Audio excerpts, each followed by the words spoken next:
Hello friends, आपका हमारे channel मेध academy में हार्दिक स्वागत है। आज हम आपके सामने चैप्टर 5 के अति लघु प्रश्नों को डिस्कस करेंगे। इससे पिछले वीडियो में हम शब्दों के प्रकार, विलोम शब्द, पर्यायवाची इसके बारे में डिस्कस कर चुके हैं। आइए अति लघु प्रश्नों को पढ़ते हैं, समझते हैं। प्रश्न नंबर 1, अक्षर का अर्थ लिखिए। जो नाशवान ना हो उसे अक्षर कहते हैं। क्षर का अर्थ है नाश होना, आ का अर्थ है नहीं। जो नाशवान ना हो उसे अक्षर कहते हैं। क्षर का अर्थ है नाश होना, आ का अर्थ है नहीं। किसी भी अक्षर का नाश नहीं होता है, अक्षर मिलकर शब्द का रूप ले लेते हैं। नंबर 2, वर्ण किसे कहते हैं? अक्षर समूह का दूसरा नाम वर्ण है। जिस ध्वनि के और टुकड़े ना हो सकें उसे भी हम वर्ण कहते हैं। वर्ण अक्षर समूह को 2 वर्गों में विभक्त किया है, स्वर और व्यंजन। नंबर 3, शब्द कितने प्रकार के होते हैं? शब्द कितने प्रकार के होते हैं? शब्द के 2 भेद होते हैं, ध्वनात्मक और वर्णात्मक। ध्वनात्मक शब्द वे शब्द होते हैं जो स्पष्ट सुनाई नहीं देते, ना ही स्पष्ट रूप से समझ आते हैं। वर्णात्मक शब्दों में वे शब्द होते हैं जो शब्द पृथक अक्षरों से बनकर पृथक पृथक रूप में सुनाई देते हैं। वाक्य कितने प्रकार के होते हैं? वाक्य 3 प्रकार के होते हैं, सरल वाक्य, मिश्रित वाक्य, संयुक्त वाक्य। सरल वाक्य वह वाक्य होता है जिसमें एक ही क्रिया होती है, जैसे गोस्वामी तुलसीदास ने रामचरितमानस की रचना की, सीता स्कूल जा रही है, ये सरल वाक्य है। मिश्रित वाक्य वे वाक्य होता है जिसमें एक मूल वाक्य के साथ साथ एक से अधिक वाक्य जुड़े हों, मिश्रित वाक्य कहलाते हैं। जैसे ट्रेन के चलते ही सारे पैसेंजर ट्रेन में आ गए और अपनी अपनी सीट पर बैठ गए, ये मिश्रित वाक्य है। नंबर 3, संयुक्त वाक्य। संयुक्त वाक्य वह वाक्य होता है जिसमें सरल वाक्य भी हो और मिश्रित वाक्य भी हो। यह एक लंबे वाक्य का रूप ले लेता है, जैसे अध्यापक कक्षा में आए, कक्षा में सन्नाटा व्याप्त हो गया, अध्यापक ने सर्वप्रथम विद्यार्थियों की उपस्थिति नोट की, फिर पढ़ाना शुरू किया। इस प्रकार इसमें सरल और मिश्रित दोनों वाक्यों का प्रयोग हुआ है, तो ये संयुक्त वाक्य हो गया। प्रश्न नंबर 5, स्वर किसे कहते हैं?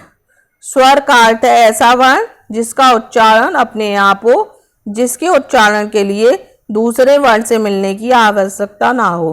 अर्थात हम सरल शब्दों में कह सकते हैं जिसका उच्चारण स्वयं हो, जिसे उच्चारण के लिए दूसरे वर्ण की आवश्यकता नहीं होती है, उसे हम स्वर कहते हैं। प्रश्न नंबर 6, उपकार, अनुपम, उपेक्षा, खग शब्दों के पर्यायवाची लिखिए। उपकार का है कृपा, अनुग्रह।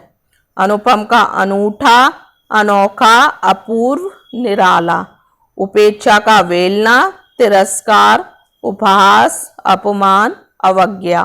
खग का चिड़िया, गगन, चर, पखेरु, नवचर, पंछी। प्रश्न नंबर 7, मुक्ति, लौकिक, वादी तथा सहयोग के विलोम शब्द लिखिए।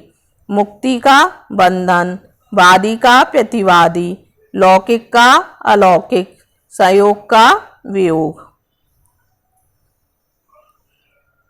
प्रश्न नंबर 8, निम्नलिखित शब्दों के विलोम शब्द लिखिए। उत्थान और मूक। उत्थान का पतन, मूक का वाचार। विस्मयादि बोधक चिन्ह का प्रयोग कब करते हैं? प्रश्न नंबर 9, विस्मय, पीड़ा, अत्यधिक हर्ष, प्रेरणा इत्यादि का बोध करने पर इसका प्रयोग कर। जब हमें बहुत अधिक खुशी हो या पीड़ा हो या आश्चर्य हो, इन सब वाक्यों में हम विस्मयादि बोधक चिन्ह का प्रयोग किया जाता है। इसे इस प्रकार से प्रदर्शित करते हैं, विस्मयादि बोधक को। प्रश्न नंबर 10, वाक्य किसे कहते हैं? उदाहरण स्पष्ट कीजिए। 2 या 2 से अधिक सार्थक समूह को जिसका पूरा अर्थ निकलता हो वाक्य कहते हैं। सरल शब्दों में कह सकते हैं 2 या 2 से अधिक सार्थक समूह के शब्दों को हम वाक्य कहते हैं जिसका पूरा अर्थ निकलता है। या कह सकते हैं दो या दो से अधिक सार्थक समूह के जिसका पूरा अर्थ निकलता है उसे हम वाक्य कहते हैं। प्रश्न नंबर 11, स्वर और व्यंजन में क्या अंतर है? स्वर जो बिना किसी अक्षर की सहायता से बोले जाते हैं।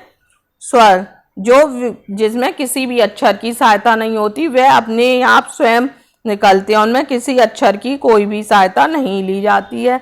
व्यंजन वो होते हैं जो स्वर की सहायता से बोले जाते हैं। हम बिना स्वर के व्यंजन का प्रयोग नहीं कर सकते हैं। व्यंजन के प्रयोग करने के लिए हमें स्वर की आवश्यकता होगी, इसलिए व्यंजन स्वर की सहायता से बोले जाते हैं। अंश अस शब्द का क्रम से अर्थ लिखिए। अंश भाग और अस कंधा।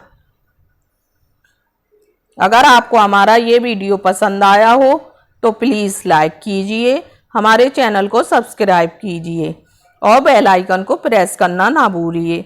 अब हम आपको अगले वीडियो में चैप्टर 6 के बारे में डिस्कस करेंगे, जिसमें है उपसर्ग और प्रत्यय के बारे में बताएंगे। इसलिए आप हमारे अगले वीडियो को देखना ना भूलिए। धन्यवाद।